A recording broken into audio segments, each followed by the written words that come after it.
네, 지금부터 온라인 강좌 3주차 강의를 시작하도록 하겠습니다.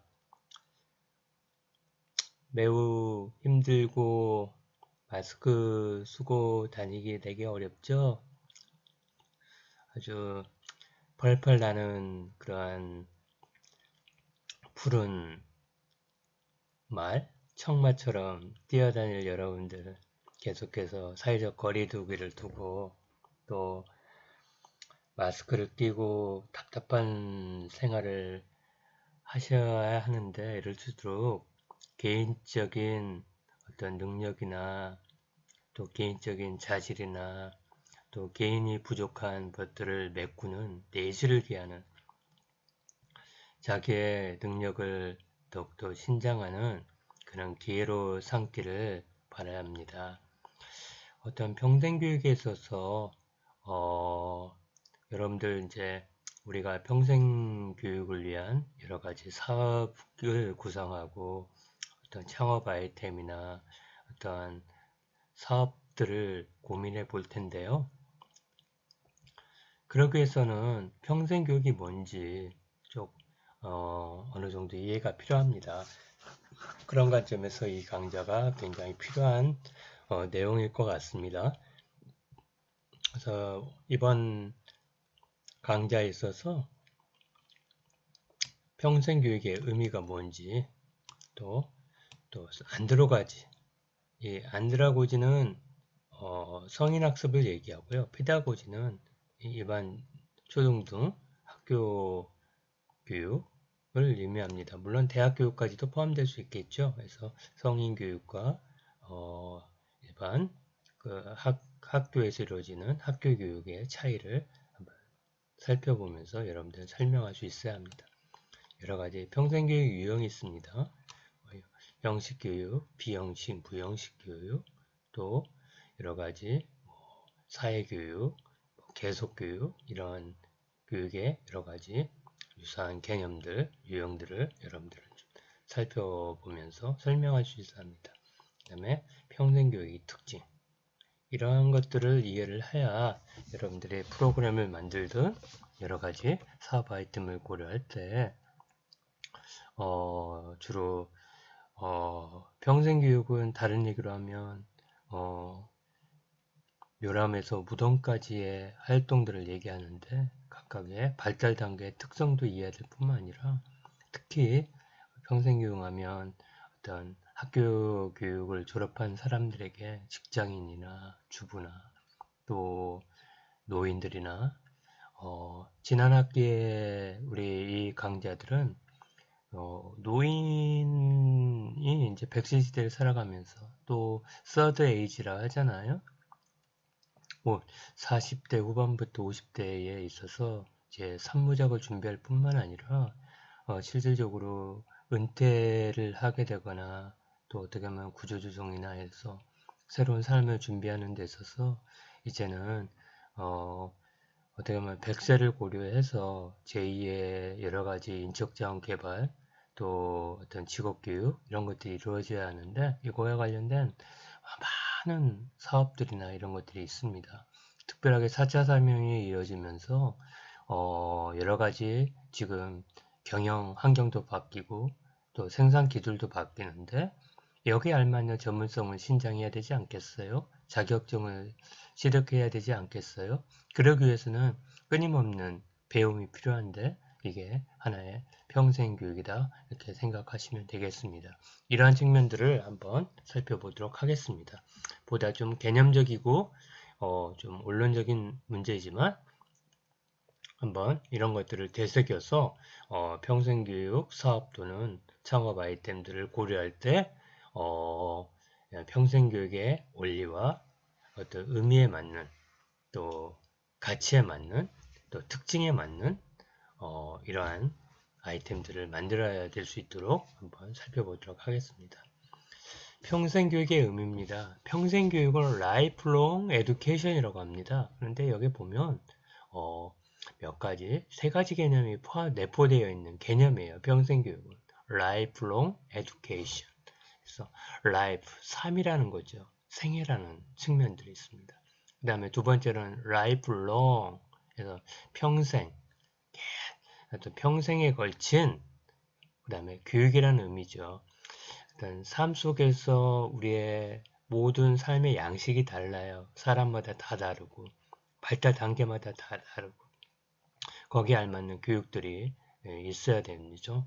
근데 이것들을 교육이라는 거는 한번 배우고 나면 끝나는 게 아니에요. 끊임없이 자기의 필요와 요구와 또 직장 생활을 위해서 또 어떤 가정 생활을 위해서 또 사회 생활을 위해서 여러 가지 측면에서 교육들이 요구가 됩니다.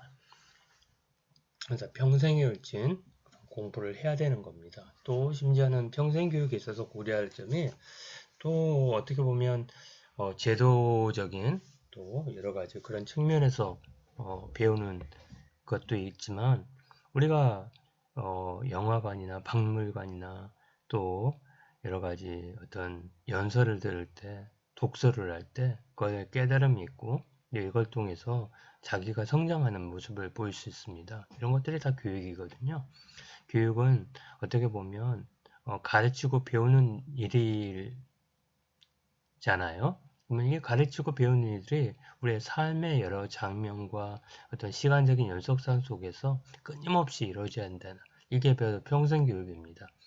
좀 전문적으로 얘기하면 많은 얘기가 있지만 그냥 간단하게 평생교육은 수직적이고 수평적인 차원의 어떤 결합이다. 자, 수평적이고 수직적인 이런 이 결합된 어떤 개념이다. 수직적이라 하면 어떤 것이냐면 평생교육의 대상이 요람에서 무덤까지라는 의미죠. 요람에서 부직. 뭐예요? 영세부터, 유아부터 노인에 이르기까지 요람에서 무덤까지 이르는 교육을 갖다가 수직적인 측면이라고 합니다. 유아, 아동, 청소년, 성인, 노인을 포함한 그런 교육이라고 볼 수 있습니다. 수평적이라 하는 거는요. 뭐냐? 바로 우리의 생활 공간이죠. 이렇게 여러 가지 생활 장면들이 있습니다. 가정, 학교, 사회, 직장, 심지어는 요즘에 가상 공간에서 단톡방에서, 게시판에서, 또 페이스북에서, 또 여러 가지 인스타그램에서 뭐 이런 등 여러 가지 면에서 가상 공간을 통해서 우리는 여러 가지 학습 장소가 되고 있죠. 그래서 수직적이고 수평적인 차원이 바로 이런 의미입니다. 평생교육이 정년기 학생과 성인을 대상으로 한다고 하지만 현실적으로는 정년기 학생은 학교에서 이루어지고 또 그래서 대부분 성인을 대상으로 실시되고 있는 측면들이 강합니다. 평생교육이라 하면 그러나 학교교육과는 약간 다른 특징이 있지만 일반적으로 평생교육은 학교교육과 성인교육 혹은 학교교육 밖에서 이루어지는 걸 사회교육이라 하거든요. 그래서 이렇게 정년기 학생과 성인을 대상으로 학교교육과 사회교육을 통칭하는 걸 평생교육이라고 얘기한다. 그렇지만 학교교육과 평생교육은 다르다. 다른 얘기로 하면 평생교육의 대상이 주요 성인이라고 봤을 때 안드로고지와 학교교육, 페다고지는 좀 다르다. 이런 측면이에요. 학교교육은 교수다 중심, 선생님이 또 학교가 중심이 되어서 이미 사전에 짜여진 교육과정과 수업과 이런 것들을 통해서 어떤 교육이 이루어지고 또 학교 교육은 미래 생활을 위한 준비를 위해서 비현실적인 학습 내용이 많죠. 좀 실생활에 당장 써먹지 않은 여러 가지의 미적분, 뭐 만유인력의 법칙 이런 것들 왜 배우냐 여러분들은 되겠지만 이런 것들이 하나 기반이 되어서 다양한 삶이나 또 다른 학습에 응용되지 않겠습니까? 수학을 왜 배웁니까? 논리적인 사고와 또 어떤 합리성을 갖추기 위해서 배우잖아요. 이런 것들을 해야만 여러 가지 사회생활이나 여러 가지 학습에 있어서 논리적인 체계적인 사고와 어떤 그 학습을 하는데 도움이 되잖아요. 이런 것처럼요. 비현실적이지만 미래사에 필요하단 말이에요. 그러나 안드로고지는 뭐냐면 학습자가 중요. 자기 필요에 맞는 일. 또 지금 당장 내 일에 있어서 필요하니까 배우는 것들이 많죠. 또 하나는 뭐냐면 일과 생활의 중심이에요. 취업하기 위해서, 직장의 경력을 개발하기 위해서, 현재 필요를 위해서 하는 것들을 일반적으로 안드라고지라고 볼 수 있습니다. 자, 이제 그걸 위해서 이제 학교 안드라고지를 좀 구별하기 위해서 학교 교육을 위한 교육학 한번 생각해 볼게요. 자, 교육이란 단어는 뭐냐면 교수학습과 생활지도 측면이 있습니다. 자, 요 봐보세요. 요 했을 때 아들 자자 위가 보면 노인입니다. 노인할 때 노자 쓰잖아요. 그다음에 그래서 어른이 아이들을 요게 뭐냐면 회초리효예요. 회초리를 때리면서 가리킨다는 거예요. 그래서 이게 교수학습의 개념이 포함된 단어예요. 육은 뭐냐면 어머니가 아이를 안고 젖먹이는 모습을 육자로 표현한 겁니다. 그러니까 이런 것들은 하나의 소중히 품고 어떤 면에서는 지도한다 했을 때 생활지도의 측면이 있는 거죠. 그래서 교육이라는 건 가르치고 또 생활지도하는 측면들이 포함되어 있는데요. 영어로 하면 education이에요, 교육이. 근데 교육에서는 그 라틴에서 나오는데 두카레라는 그러한 두 가지 단어가 결합돼서 education이 파생되었는데요. 이는 out of, 그 다음에 두카레는 draw 뜻이에요. 그래서 밖으로 끄집어내는 거예요. 안에 있는 끼와 장, 또 꿈과 여러 가지의 어떤 잠재력을 끌어내서 개발시켜주는 활동을 갖다가 에듀케이션이라고 합니다. 자, 학교 교육의 여러 가지 측면들이 여기 많아요. 그 다음에 교육학이 뭐냐면 교육과정입니다. 어떤 교육의 목표나 내용이나 방법이나 평가나 여러 가지 지원사항들을 총괄적으로 국가 수준에서 제시해 놓은 청사진, 어떤 학교육의 어떤 계획서를 갖다 교육과정이라고 얘기하는데요. 이렇게 보면 교육의 어떤 목표나 내용, 그 다음에 교육의 어떤 방법, 그 다음에 교육의 어떤 제도나 어떤 이런 측면들을 제시해 놓고, 그 다음에 어떻게 교육을 잘 원활하게 이루어지는 교육 지원, 이러한 전반적인 활동을 이런 측면들을 위한 여러 가지 학문들, 교육학에는 학문들이 존재해요. 교육 철학이랄까, 교육 방법 및 공학이랄까, 교육 평가랄까, 교육 사회랄까, 교육 행정이랄까, 이런 여러 가지 학문들을 이렇게 배우게 됩니다. 저희 이제 교육학에서는 이렇게 가르치죠. 그러면 이런 내용을 통해서 이제 학교 교육에서는 이제 주로 이제 또 하나는 이거는 하나의 이제 교사로서 어떻게 가르칠 거냐, 어떤 내용으로 가르칠 거냐, 또 어떻게 평가할 거냐, 이러한 어떤 교육적인 측면이라면 또 이제 여러분들 전공에서 했잖아요. 영어면 영어, 수학이면 수학, 여러 가지 공학이면 공학, 전공 지식. 그러니까 이런 전공 지식을 어떻게 효과적으로 가르칠 거냐, 이런 측면들이 하나의 교육학의 내용입니다. 자, 다음, 자, 학교 교육의 여러 가지 특징들을 좀 잠깐 볼게요. 현행 교육의 어떤 특징을 보면 현재 이제 여러분들이 아마 그 2015 개정 교육과정을 토대해서 아마 공부를 했던 세대도 있고 2009 개정 교육과정 세대도 있지만 주요 특징이 뭐냐면 역량 중심 교육과정으로 이루어진다. 핵심 역량, 6가지 역량을 길러주기 위해서 교육과정을 운영하고 있거든요. 또 학생들이 직접 참여하고 또 학습자 중심의 수업, 우리 대학도 그러잖아요. 이제 어떻게 보면 학습자가 중심이 되고 학습자가 참여할 수 있는 여러 가지 액티브 러닝들이 강조가 되고 있는데 주로 구성주 입장에서 PBL, TBL 여러분들 해봤을 거예요. 플립러닝 이런 얘기 많이 들어봤을 겁니다. 이러한 어떤 교육적인 방법들이 활용되고 있다. 그 다음에 과정을 평가하는 포트폴리오, 여러분들 뭐 캡스톤 디자인이 대학에 따지면 여러 가지 어떤 포트폴리오를 제출하라, 이런 것들이 다 수행평가예요. 과정을 중시한 평가죠. 그 다음에 요즘에 우리 융합 전공 많죠. 그 다음에 어떤 그 교과 간의 어떤 통합을 이용해서 융합 뭐 교양 강좌도 있고 전공 강좌도 있는데 이런 측면처럼 이렇게 학교 교육이 이렇게 이루어지고 있습니다. 또한 어플리케이션이나 어떤 코딩 교육을 강조하고 있어요. 학교 교육에서도. 그 다음에 여러 가지 자유학기제나 고교학점 통해서 진로를 더 활성화하고 탐색하게 해서 준비할 수 있도록 도와주고 있고요. 그 다음에 뭐니 해도 학습자들의 이런 사회 정서 학습을 도모하고 있어요. 학습의 동기나 뭐 여러 가지 전략들을 지도해 주면서 또 학생들의 어떤 문제를 고충해 주는 상담하면서 우리 대학도 그렇죠. 교수 학습에 대해서 학습법도 가르쳐 주면서 동시에 학에서 학습의 어떤 문제들을 해결해 주는 쪽으로 도와주기도 하고 생활의 문제 있으면 상담센터에서 여러 가지 상담도 해주고 여러 가지 그렇게 하고 있잖아요. 그러면서 동시에 이제 교수들도 그렇고 교사들도 그렇고 전문성 신장을 위해서 여러 가지 연수들을 하고 있어요. 저희들도 CTL에서요. 교사들 연수를 하고 있고요.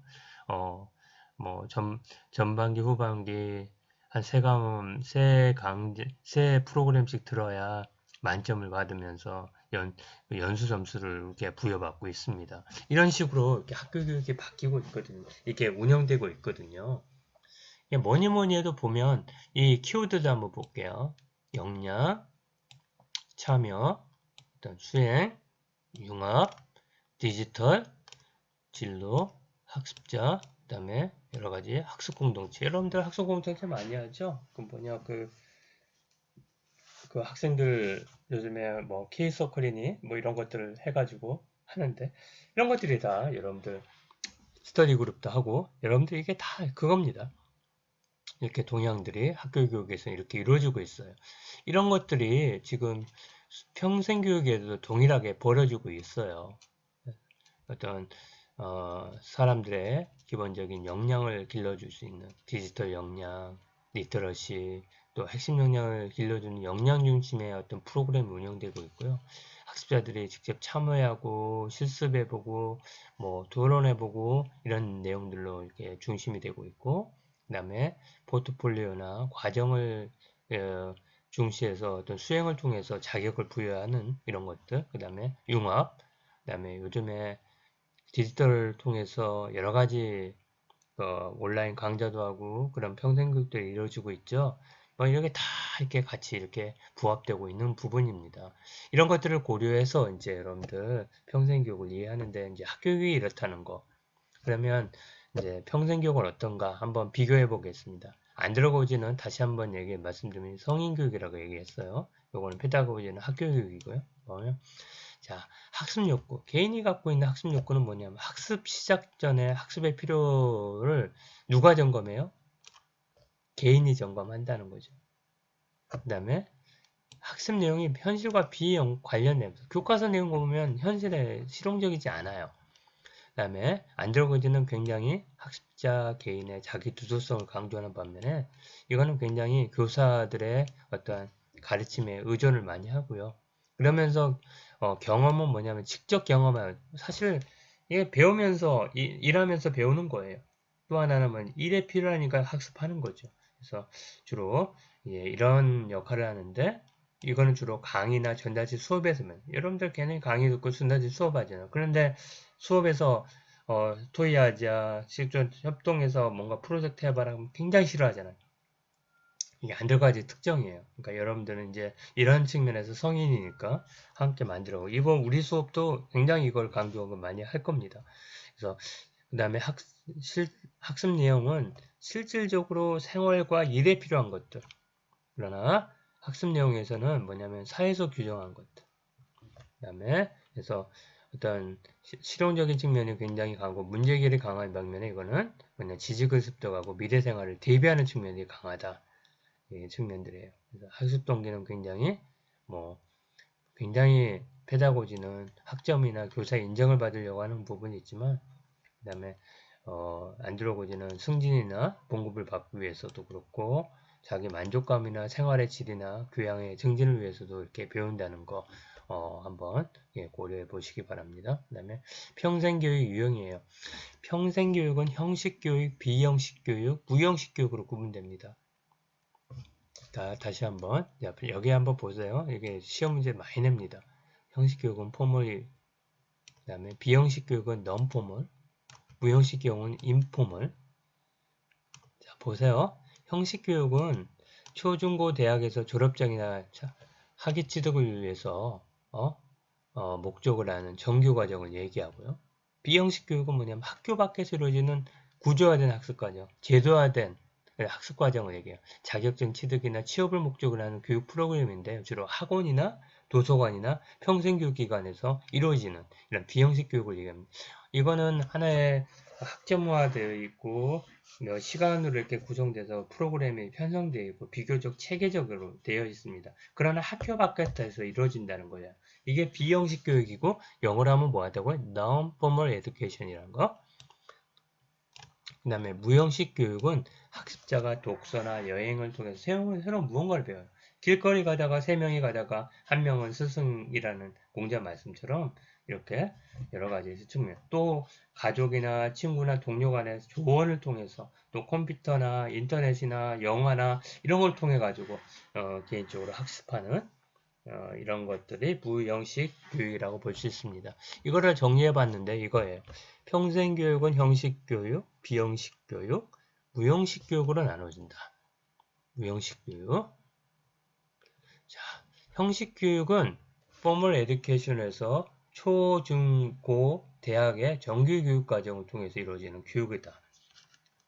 비형식 교육은 non-formal education으로 학원, 평생교육기관, 온라인 학원 등에서 비교적 제도적이고 체계적인 어떤 학습의 프로그램으로 운영되는 것이다.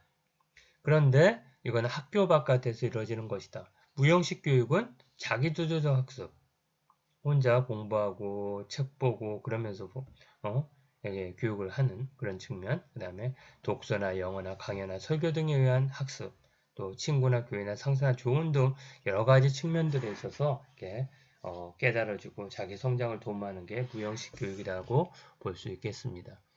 또 평생교육의 유형의 또 다른 측면들은 이제 어떻게 보면 유사어들이에요. 그러나 유사하지만 좀 내용들이 다른데 사회교육, 학교 교육을 제한 모든 형태의 교육을 갖다가 사회교육이랍니다. 성인교육은 학교 밖 교육과 바깥에서 이루어지는 성인교육 대상. 요즘에는 학교 안에서도 이루어져요. 평생교육 대학이라고 해가지고. 또 만학도들이 어떻게 보면 학교에 이렇게 다시 돌아와가지고 또 직장인들이 학교에 어떤 수학연도 기간에 어떤 파견 또는 또 이렇게 위탁을 받아서 교육을 받는 이런 부분들을 얘기한 성인교육도 있을 수 있어요. 연장교육, 15세를 넘는 사람들이 전일제 여가교육, 직업교육을 받는 거예요. 그래서 뭐냐면 바깥에서 어떤 교육 어떤 전문 훈련 기관에서 계속해서 교육을 받는 거죠. 그 다음에 순환교육. 학교와 지역사회를 왕래하며 갖는 거예요. 그러니까 금방 아까 전에 말씀드린 대로 학교에 공부를 하다가 다시 기업체에 가서 일을 하고 이렇게 왔다 갔다 하는 거예요. 그 다음에 계속교육. 성인들이 학교 교육을 마치고 나서 여기 자기 실현의 교육을 받는 교육인데요. 이게는 아까 전에도 금방 말씀드린 대학에 와서 공부할 수도 있고 여러 가지 평생교육 기관에서 직업훈련 기관에서 지속적으로 공부하는 것 얘기합니다. 그래서 이런 것이 있다는 거 알려보시고 이렇게 보시면 학교 교육은 정년기 이상의 정규교육 과정이라면 사회교육은 학교 밖 교육을 얘기하고요. 성인교육은 성인 대상 교육을 얘기하고요. 그 다음에 연장교육은 15세 이상의 형식교육, 비형식 교육을 모두 연장교육이라고 얘기하고 순환교육은 학교와 일 사이를 왔다 갔다 하면서 공부도 하고 그 다음에 또 가서 일도 하고 또 어느 정도 직장에서 일을 하다 보면 또 필요한 능력이 어떠한 여러 가지 배울 필요가 있으면 다시 학교에 와가지고 학위를 취득하고 다시 직장으로 가고 이렇게 하는 거예요. 계속교육은 정규교육 이후 자기개발을 위해서 끊임없는 교육. 이래서 평생교육은 이러한 모든 교육에 다 포함된 교육이다. 라고 보시면 되겠습니다. 자, 평생교육 특성이에요. 평생교육 특성은 학습자 중심, 저렴한 비용, 요구 반영, 취업 연계, 분권화 이렇게 말씀드릴 수 있습니다. 학습자 중심이라는 건 뭐냐면 학습자의 필요와 요구가 있어요. 그 다음에 학습자들이 지금 예를 들면 4차 산업혁명이다. 그런데 지금 많은 부분에서 인공지능이나 또 코딩이나 또 어떻게 보면 데이터 분석 빅데이터 분석을 요구하고 있으니까 이런 필요에 의해서 필요가 있어지니까 이런 것들을 충족시키기 위해서 다양한 평생교육기관에서 적절한 그런 빅데이터 관련된 그런 평생교육 프로그램을 제공해 주는 이것이 학습자 중심이라고 볼 수 있습니다. 평생교육이 되려면 비싼 등록금 300만 원씩 들어서 누가 공부하겠어요? 그래서 평생교육 비용은 굉장히 저렴해야 된다. 그래야만 많은 학습자들이 평생교육에 참여할 수 있다. 뭐든 뭐니 해도 요구에 기초해야 된다. 학습자 중심은 바로 어떤 교육의 기회를 이렇게 제공하기 위해서 학습자의 필요와 요구를 고려해야 되지만, 이제 여러 가지 요구에 기초한다는 건 학습자의 필요이기도 하지만, 지역사회, 기업, 여러 가지 전반적인, 사회의 여러 가지 구성 요소들의 어떤 요구에 기초해야 된다. 학습자의 필요뿐만 아니라 사회, 경제, 문화의 변화, 또 기업체의 요구, 이런 것들을 부응할 수 있는 것의 프로그램을 제공해야 된다는 거예요. 그 다음에 취업과 연결돼야 된다. 뭐니 해도 일과 직무기술과 경력개발에 필요한 교육훈련 자격의 취득에 주로 평생교육은 초점을 두고 있다는 게 그겁니다. 또 하나는 분권화된 기획과 변경이에요. 교육을 설계하고 프로그램을 운영하고 또 이렇게 여러 가지 평생교육을 할 때 그 평생교육을 담당하는 기관의 많은 부분에서 규제와 통제보다는 자율적으로 신축적으로 프로그램을 운영할 수 있도록 분권화된 기획과 어떤 변경 또 최대한대로 신축적 있는 운영을 보장해 줘야 된다. 이런 측면들이 평생교육의 특징으로 남아 있습니다. 다시 한번 학습자 중심이어야 된다. 교수자 중심이나 기관 중심이 안 된다. 제공하는 공급자 중심 안 된다. 수요자 중심이어야 된다는 거고, 그다음에 비용은 저렴해야 된다. 그다음에 개인의 요구뿐만 아니라 사회, 경제, 문화, 그다음에 여러 가지 기업체들의 또 그런 요구야 충족할 수 있는 그런 다양한 프로그램들을 제공해야 된다. 그 다음에 취업과 연결시켜야 된다. 경력 개발에 도움이 돼야 된다. 그 다음에 평생교육 기관의 자율적인 또 신축적인 그런 프로그램의 기획과 변경이 될 수 있도록 아주 유연한 그런 제도의 운영이 필요하다. 이런 것들이 평생교육의 특성이라고 볼 수 있겠습니다. 자, 지금까지 배운 내용들을 한번 정리해 보겠습니다. 평생교육은 한 개인이 한평생 사는 동안 수직적이고 수평적인 차원의 교육을 말한다. 수직적이라는 의미는 평생교육의 대상이 유아, 아동, 청소년, 성인, 노인을 포함하고 있고, 수평적이라는 의미는 가정, 학교, 사회, 직장, 가상공간들을 포함한 것입니다. 정년기를 대상으로는 학교 교육과 성인을 대상으로 안 들어오지는 다른데 학습 동기와 어떤 학습 방법은 다른데 학교 교육은 교수자 중심, 비현실적인 내용, 미래생활 대비를 강조하지만 안 들어오지는 학습자 중심이고 일과 생활을 중심하고 현재 필요를 강조한다. 이런 측면들. 그래서 요 두 가지의 어떤 비교, 요거는 꼭 좀 잘 알아두시기 보고 이거는 시험 문제 자주 냅니다. 평생교육은 형식교육, formal education, 비형식교육, non-formal education, 부형식교육은 non-formal education 구분되는데 형식교육은 초중고 대학에서 졸업장이나 학위 취득을 목적으로 하는 정규 과정을 얘기하고 비형식교육은 학교 밖에서 이루어지는 구조화된 프로그램에 대한 그런 학습 과정으로 학원, 도서관, 평생교육기관, 온라인 학교계로 이루어지는 교육을 얘기하고 무형식 교육은 학습자가 스스로 독서나 여행 등에서 새로운 무언가를 배우거나 조언을 통해서 또 여러 가지 것들을 배우는 그거라고 얘기했습니다. 그래서 영어로 잘 이렇게 매치가 가능한 건지 각각의 각각의 어떠한 유형들을 제대로 설명하고 있는지 이것들에 대해서 시험 문제를 반드시 내겠습니다. 평생교육의 특징은 학습자의 요구를 충족해야 되고 또 교육 및 훈련 비용은 저렴해야 되고 사회적 요구와 변화에 부응해야 된다. 아까 전에 그게 어떤 요구에 기초해야 되는 게 바로 이겁니다. 사회적 요구, 기업이나 또 사회의 구성원들의 어떤 필요나 또 어떤 면에서 요구들을 잘 부응해야 된다. 일터와 직무와 연결돼야 하고 평생교육의 자율성은 보장해줘야 된다. 이런 측면들을 우리가 학습했습니다. 수고하셨습니다.